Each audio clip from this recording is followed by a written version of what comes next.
At the time of the budget in March, the OBR forecast that growth this year would be 0.6%. Today, they more than double that forecast, and the estimate for growth will be 1.4%.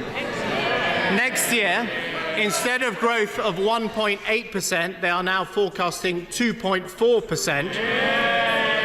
With faster growth now, it means they've revised the following 4 years to 2.2%, 2.6%, 2.7% and 2.7%. So growth over the forecast period is significantly up. It's still not as strong as we'd like it to be, but this is the largest improvement to current year economic forecasts at any budget or autumn statement for 14 years. I can report,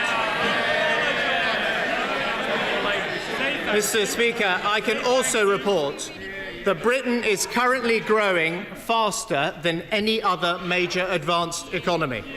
So, Mr. Speaker, far from the mass unemployment that was predicted, we have a record number of people in work, hundreds of thousands fewer on welfare, unemployment lower than when we came to office, and we will have 2 million more jobs than in 2010, an economic plan that is working, and a government seeking a job-rich recovery for all. The OBR use a measure of what they call underlying public sector net borrowing that excludes the impact of the Royal Mail pension scheme and the asset purchase facility transfers. And I can tell the House this underlying measure of the deficit, as indeed is the case with the other deficit measure, has been revised down substantially since March.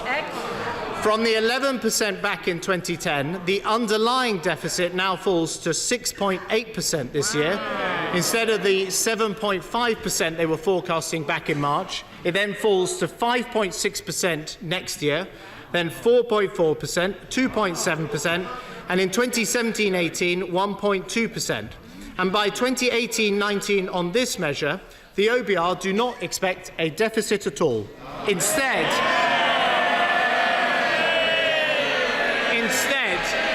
they expect Britain to run a small surplus.